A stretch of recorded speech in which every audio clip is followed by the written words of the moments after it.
On this episode of the Star Trek Universe podcast, we are talking about Star Trek Discovery 202, New Eden, right after this.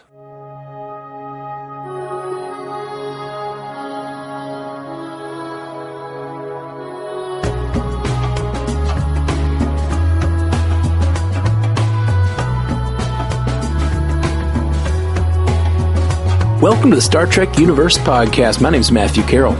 I am David C. Robertson. What's up, Dave? How you doing, buddy? Oh, man. I don't know. You don't know. Stuff be crazy, man. Life is crazy. Life can be crazy. Life can be crazy. These are true facts. Yeah, man. I'm excited. Let's get into this episode. Star Trek. All right. Woo! All right. So the summary, as per CBS All Access, a new signal appears prompting Stamets' emotional return to the mycelial network and leading Burnham, Pike, and Owosekun to a pre-warp planet where they face a complex ethical dilemma. Tilly's overeagerness lands her in trouble, but when the planet and Discovery's landing party are threatened, her curiosity may be the one thing that can save them. That was a pretty good summary there. Yeah. I didn't show the ending, but, Yeah, so I think this was a great episode. I thought it was really good, yeah. Yeah, I loved it. I know I was a little down on it last week, and I seemed down on it. I just loved this episode. This episode made me laugh out loud multiple times. It did present some interesting moral issues where I really wasn't sure who was correct, I felt horrible for the... I forget his name. Jacob. I felt horrible for Jacob when it appeared they were going to leave him there without a way of proving that he was correct. That was really emotional, honestly. I was like, I don't know if I agree with... It was probably one of the first times I really felt strongly that, like, it might be the right thing to do to follow the Prime Directive here. Like, that could be true, but it's also, like, really painful. Yeah. I feel like most of the time when they present those dilemmas, I'm like, well, it's just obvious. Ignore the Prime Directive. It's time to ignore it. Right. And I did, like, it did bother me to some degree that they were just like, well, in a situation like this, we have to we have to sacrifice one moral for the other, and that means General Order 1, and I was sort of like, you guys can beam in and take that helmet. You guys want to help Jacob out. You want to tell him. Oh, for sure. The final scene where Captain Pike goes down and gives him the power cell, that was clearly breaking the Prime Directive. Like, he easily could have gone down. I guess, I don't know. Taking a relic, though, that's probably pretty morally dubious itself. Like, without asking. Well, I mean, if you beam in, figure out where it is, then maybe that was the problem. They didn't know where it was. Right. In that, in that 4x4 room. They pretty easily could have found it. They knew, it could have been anywhere in the village, I suppose. Yeah. But, yeah, I feel like they still probably could have even sent a second group in. But regardless, it was definitely Pike's decision to give him that power cell as a way of helping them get back to their technology and belief in science. Yeah. Which I didn't mind. It's a choice, but I also felt like this will have consequences. I feel like the writers even called it out. What did they say? Jacob said something about not wanting. I hope he sees them again, or something like that. Yeah, my exasperated sigh was not from an anger or frustration standpoint.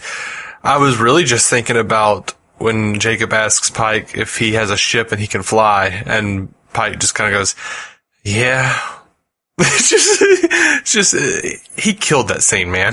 Yeah, that was a really, really great scene. And I don't know, it was sort of Jacob standing in for all of us. Like, this like desire to see the stars. I just loved it. I loved it so much. But then he had a desire to know that it was true. But what I thought was interesting, I feel like in most situations, I almost felt like they were going to treat him like Saru, like he was going to go, well, can I go with you? But that's not what he wants. He wants to bring his society into the future and bring science back. Mm-hmm. And I thought that was really rad. Yeah. My gosh, man. By the way, this was directed by Jonathan Frakes. I don't know if you noticed that. I did not notice that. That's awesome. It shows. Yeah. I've liked almost everything he's directed for Star Trek. I like Jonathan Frakes directing a lot. Mm-hmm. Oh, they answered a question from last time. You were trying to figure out how Michael Burnham got into Spock's quarters. She just pressed open. But you know what? I rewatched Mud's Women, just by happenstance, it literally just played next in CBS All Access. I'm like, oh, okay. And, people just do that shit. In the original series. They just open doors, go into quarters and stuff. Maybe it's just that whole, like, we live in a utopian society, we all leave our doors open thing, but I think that's kind of bonkers. I do too.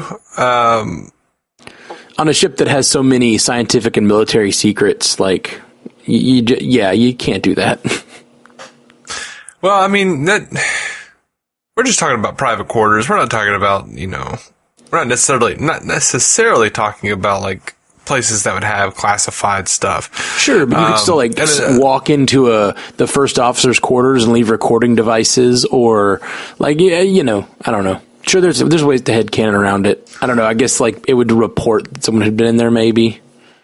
Yeah, I don't think they're usually always just talking to the same computer if they do a personal log or something. Sure. I mean, it's all going to the same shit. Yeah, I guess. But I mean, I feel like most of the time, I don't know. It just seems weird. Like, Spock had this secret. It is literally a secret that he kept. He knew about the 7 signals before they happened, and something about them has driven him crazy, he thinks. And, like, that's all a big secret that he didn't tell anyone, but it was just a couple keystrokes away from the knowledge. I don't know. Yeah, maybe he left it open on purpose. Maybe he left it accessible on purpose. Here's my headcanon for it. You ready? Sure. It was the tablet he had since he was a kid. Maybe Bo Burnham was, like, already logged in. Bo Burnham. Bo Burnham? Yeah, that's her. That's what I'm going to call her from now on. Comedian Bo Burnham. Okay. Sorry. Michael Burnham. Maybe she was already, maybe her, like, her genetic code or her fingerprints or whatever were already scanned in when she was a child. Yeah, I mean, it's the only thing that explains why she was able to figure out what was up with Spock when no one else was. Maybe I would have loved that. I would have loved if they'd, like, included that. Yeah, I mean, they still may. I don't know. I doubt it. Yeah, she did say it's the same computer he had since he was a kid. Like, it would make sense if she knew how to get into her brother's computer when she was a kid. If she knew his password or something. Right. Like, he hadn't changed his password on that thing since. And maybe not. Maybe it's just a relic of his childhood that he holds on to and uses for things that other people wouldn't even think to look into. Mm-hmm. So, okay. I've sufficiently headcanoned it. Let's move on.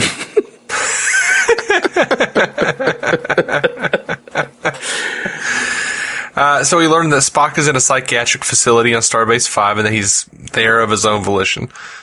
Yeah.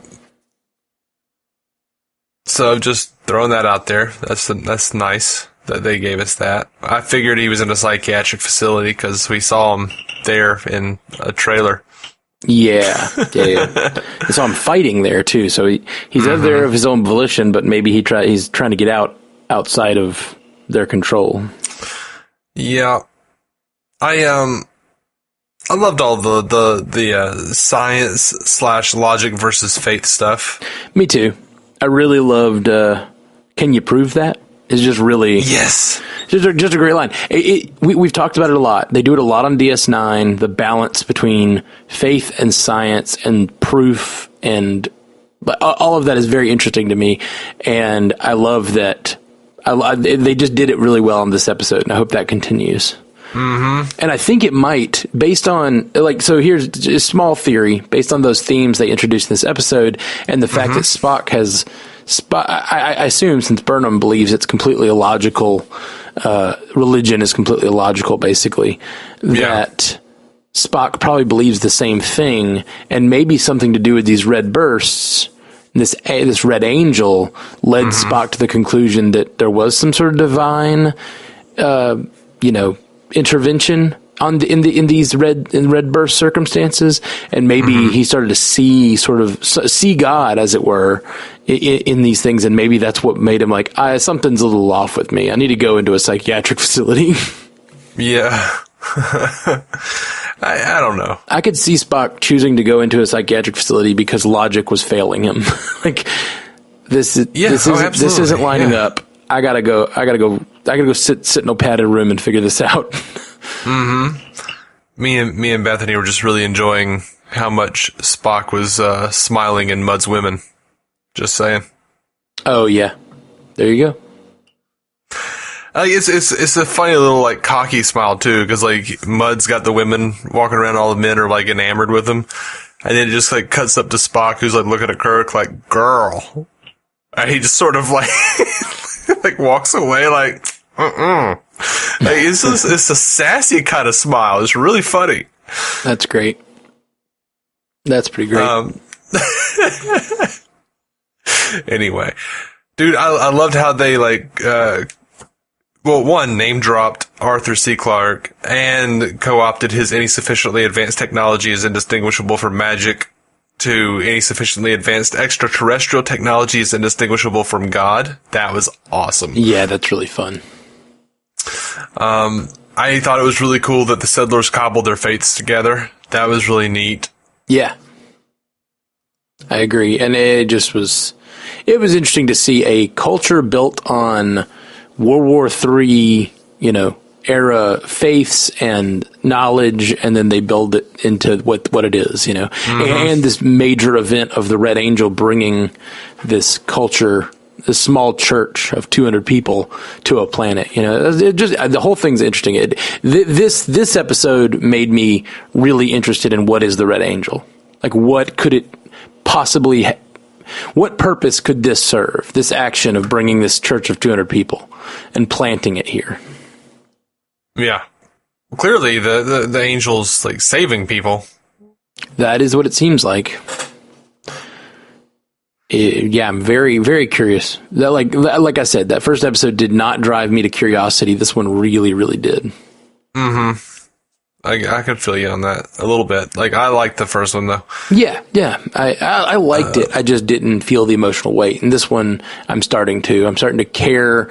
Even the little details. I just wish some of those details had been included.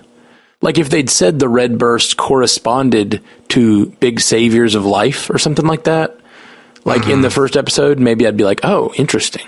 But they didn't. They just said, there's red bursts. And they're all at the same time. We don't know if it's natural or whatever. Now we know it does not seem natural. Something is intervening and causing these things to happen, which we knew from trailers, but didn't know that from the episode.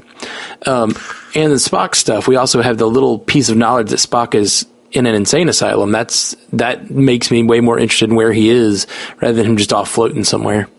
Yeah, absolutely. I really liked, the idea that Pike was willing to sacrifice himself for those people. Like when the kid had the phaser and he jumped on top of it. Yeah, that was classic captain shit. Yeah, and also I feel like a little bit of a foreshadowing of his eventual fate. Because it's only a few years later that he's on board a training vessel and the baffle plate ruptures. And he basically drags a bunch of cadets and trainees to get them away from the delta particle radiation, and he becomes irradiated and crippled by those rays. Yeah, I thought that is really cool. It just shows his character. You know, his character is someone who jumps on their literal grenade for people.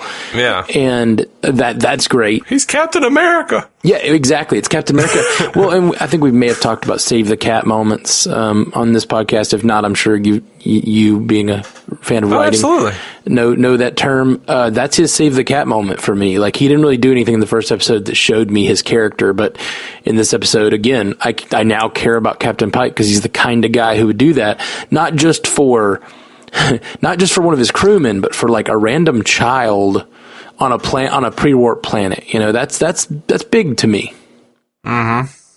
And especially when you look at the rest of the crew and they find out there's radiation about to destroy the planet, they all start talking about how to get their crew out of there. And then it's Saru who's like, no, we have responsibility for this entire planet. We're the Federation. I love that Saru is just a champion of Federation ideals.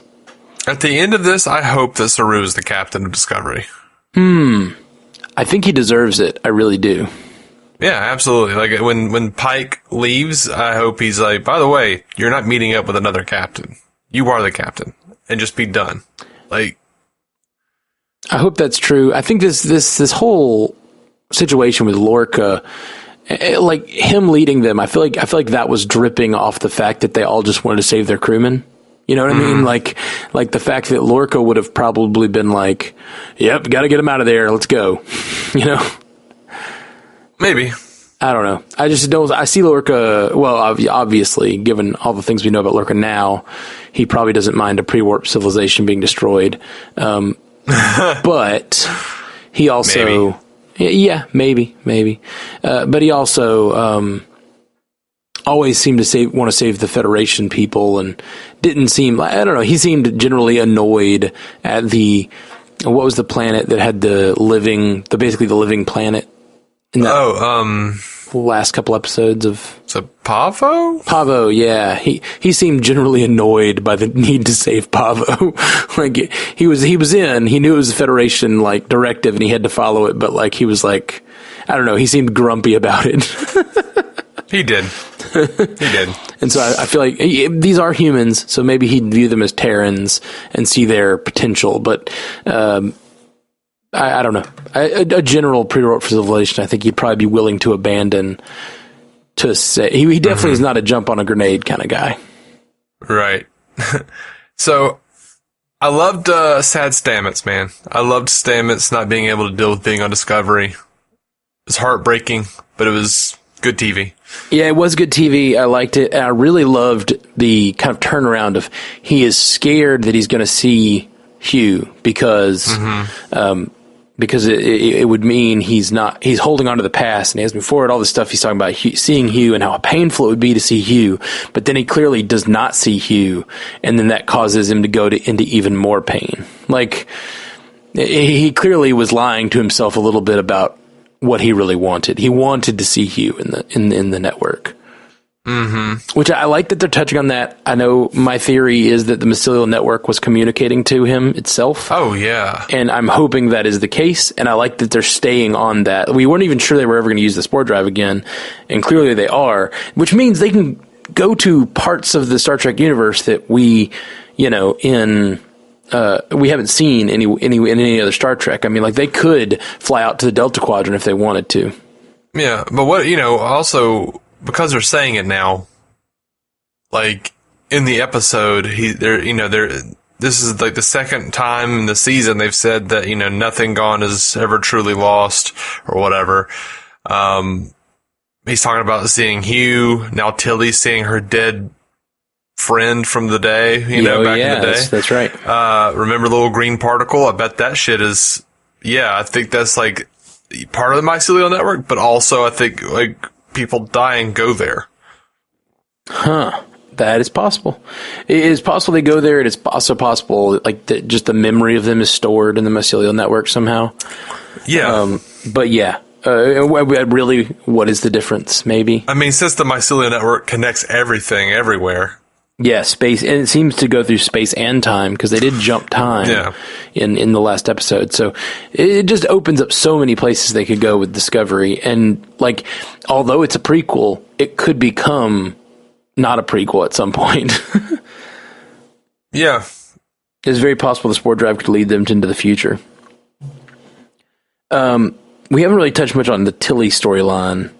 That got her in trouble. First off, I was super annoyed with her doing her little science project.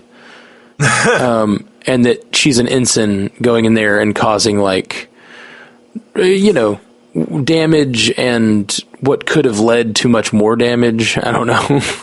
Yeah. That was, I felt like that was kind of stupid again. I just feel like Discovery has, like, the worst security parameters. Or I guess all the Federation ships do. Yeah. I think that's probably pretty, again, like, I've been kind of, like, looking back at some TOS, and, I mean, back to Mudd's women. Like, Mudd is actively scheming with security officers standing right behind him, watching him in the room, and they're like, well, we're not going to tell Kirk about this. Right. Well, that's the thing. It's a different time in TV now, and it's like, some of that you could get away with in the 60s that now we question and we see, and we're like, oh, that's real dumb. We just know that now, if we had a even partially military style vessel, it's not going to have such free reign to people who shouldn't have. There should be levels to the amount of I agree. Access that people have. And obviously Tilly is a valued member of the crew that probably has more access than some ensigns because of her status with the spore drive and her relationships to the bridge crew. Oh, yeah. She's definitely got a sweetheart deal. Yeah. For sure. And I found it incredibly disconcerting when I saw her bleeding. That was messed up. We don't see blood on Star Trek very often, I feel like. Like, I don't know, like open blood. I guess in Discovery we've seen a lot more of it, but a lot of times there was a lot of blood in Wrath of Khan when Scotty, for some reason, brings his dying nephew to the bridge instead of sickbay, which is way closer to engineering. Right. No, there's been blood here and there, but I feel like it's a Starship show, and they mostly just people zap each other. Or disintegrate, and just seeing her lying on the ground from like blunt force trauma and bleeding, I was like, oh, I don't like it. You're not supposed to bleed, Tilly. I thought the convenient exposition ceremony was pretty bonkers. Bonkers? They're on a planet where, yes, like, I can headcanon it. Again, I can headcanon it. But they're on a planet. It seems like everyone would kind of know about the Red Angel and the whole thing of saving them. And it's only been 200 years. I know that a lot can happen in 200 years, and it's pre-warp, so they don't have all the communication and everything. But it just seemed very strange that they like told them without them asking, because they were pretending to be from the planet. They told them the history of the planet. Yeah, but they were also, quote, from the north. Right. My headcanon, and it's fine, I can headcanon it, is that they're from the north, and this is literally a temple built to the circumstances that brought them to this planet. And so when new settlers come in or visitors, they give them the ceremony that tells the story of the church. You know, sure, that makes sense. It still seemed super conveniently expositional. Also, you know, I've been in little churches where like you don't get any new people. They still tell the same stories every Sunday. Cyclically, they tell the same stories throughout the year. I mean, but yeah, sure. I mean, I absolutely think that if, you know, strangers show up and you haven't seen strangers pop in from another settlement for 200 years, you're going to be like, dude, guess what we know? We have this faith over here. Sure, but it's not that they haven't had settlers for 200 years. It's that they've been on that communities have been on that planet for 200 years. They could have settlers every day for all we know, from the north or from the south or from the east. People could be traveling there all the time. We don't know. I absolutely don't know. It definitely didn't go into that. It definitely hasn't been 200 years because it's been 200 years since they've been there. They started there in that church and they've spread across the planet as far as we can tell. Mm-hmm. So they're all human. So I'm assuming they didn't come from different Red Angel experiences on all the different settlements, but who knows? Maybe they did. Right. I think the supposition was that the 200 people landed there. They spread out across the planet over the course of 200 years. Maybe. I didn't feel like it was very, I don't know. Clear. It didn't really go into depth with exactly what happened. I don't think it was super deep, but I do. That is what it seemed like to me. It seemed pretty clear to me, but I may be making assumptions. Sure. I mean, I don't know. Whatever. It seems like if there were other events that brought humans to that planet, they would have somehow been able to detect, just like they were able to detect this one. Yeah. Okay, let's see. What else did I want to touch on this episode before we get to our quotes? Anything you got? I don't think so. I think I'm good for quotes. What was the ensign or the officer that was with them, with Burnham, who they said she was a Luddite on Earth? Oh, I didn't get her name. Owosekun. I liked her. That was cool. It was cool. Yeah, she's been on there since season 1. We just haven't really seen her do anything except for be on the bridge. Yeah, I just liked that they delved into her character a little bit. Just a little bit, yeah. And I liked her like magnet MacGyver shit. Mm-hmm. That was fun. Just like I liked how immediately they were able to get out of a cage built by the technology of the day. Like they're like, we're Federation. Give me a magnet. Got a magnet. Got a magnet. We're out. They're going to start saying we're Federation before they do anything. We're Federation. Don't try to lock us up somewhere, you pre-warp.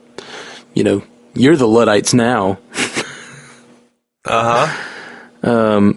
So I don't know. I like Owosekun. I think that'll be an interesting... I just like when they introduce characters with a different point of view. And her family being Luddites gives her a different point of view. And so I'm hoping that they will explore her more in the future. Yeah. I love that, Pike's parents were so split or whatever, like where they're teaching science and faith. Like that's really cool to me. Like, 'cause he's like, it was a confusing household or whatever. Yeah, absolutely.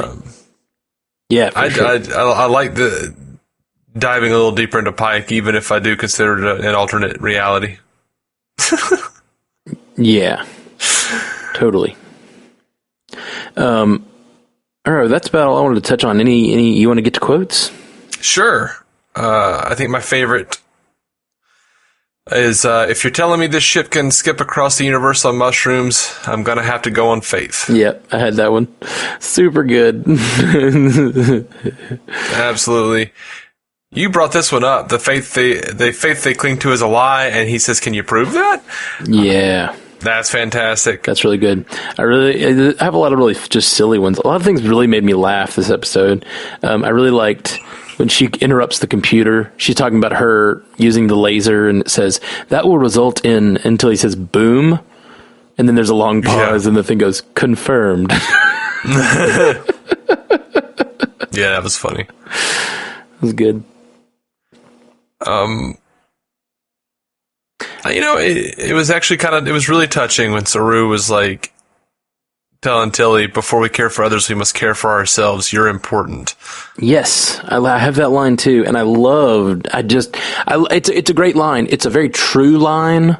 And it's just that sort of truth that if you don't care for yourself, you can't help others. You can't pull someone up if you don't have a firm footing. And like, that's a cool thing for Star Trek to build into a storyline. I liked it a lot. Yeah. I really liked, where the hell is Burnham? I need her here to yes and me.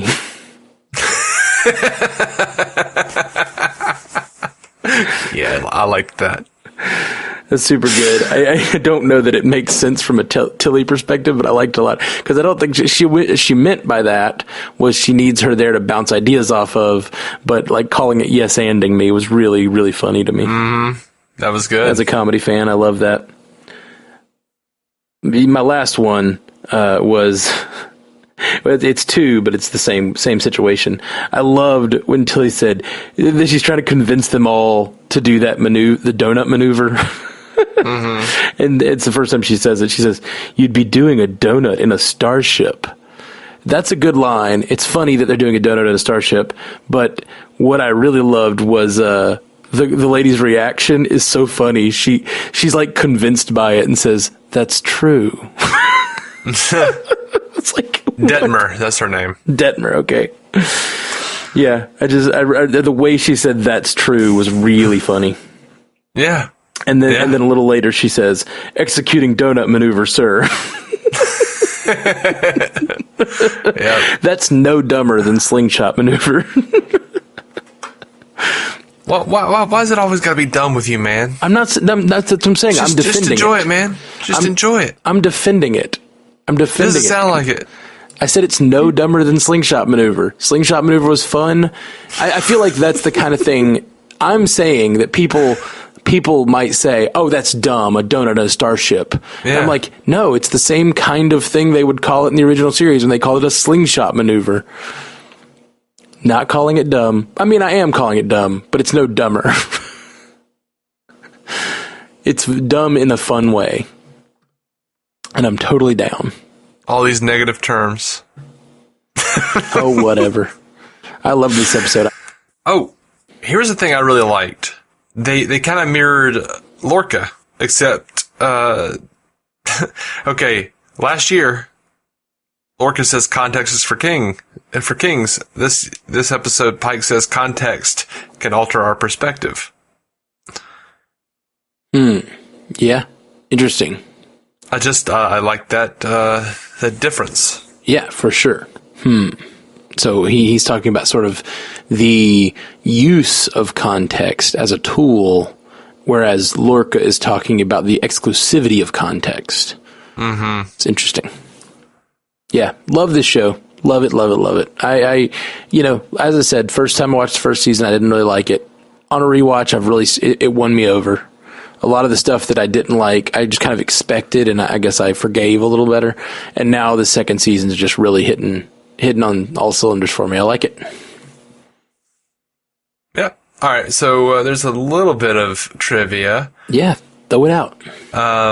Jacob's distress beacon was the same exact sound effect they used as the Romulan coded transmission signal in the episode Balance of Terror from the original series. Huh. Weird. I just think it's a neat little Easter egg. Yeah, for sure. The only other thing I've got is this is all from Memory Alpha, the trivia. This is the fourth Star Trek episode dealing with the descendants of humans who have been removed from Earth by external forces and have no knowledge of recent human history and or the Federation. The first was the original series, The Paradise Syndrome. The second was Voyager, the 37s, and the third was Enterprise North Star. Only in this episode in the Paradise Syndrome were the original humans removed on errands of mercy rather than subjugation.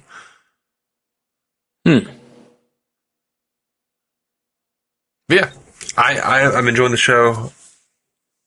There's something I think I'd be okay with it if Jonathan Frakes just was the showrunner on Star Trek. Yeah, me too. I really would be. I don't know. I wonder. I fear he'd just try to bring Riker into everything. I think maybe directing, because it is the thing. Showrunners is a writing skill. To me, showrunners are generally the head writer on the show. Directors are more of a weekly guy who gets swapped out sort of thing. And I have a feeling he's a great director. He is a great director. I've always liked what he does, but I don't know how I'd feel about him like deciding the fate of the show, which is what showrunners and writers do. Yeah, maybe you're right. I mean, I can see your point. Yeah, it could be. I just don't. Has he ever written Star Trek at all? Oh, I have no idea. Yeah, curious. If he has, it's very possible he's written great things and he'd be great at that too. But I don't think he has. I think he's just his skill set is directing, as far as I know. So yeah, man. All right, guys. Well, I think that's about it for us tonight. We got anything else we want to talk about? No, I'm good, man. All right, guys. Well, talk to you soon. Peace. Live long and prosper. To reach out to us, hit us up at StarTrekUcast.com, at Star Trek Ucast on Twitter, Star Trek Universe Podcast on Instagram and Facebook. Just search for us there, or send us a message at StarTrekUcast@gmail.com. If you'd like to hear more from David C. Robertson, check out the DC On Screen podcast or maladjusted.tv. And if you want to hear more from Matthew Carroll, that's me, check out the Marvel Cinematic Universe podcast, or go listen to my music at MatthewCarrollmusic.com or anywhere you get music.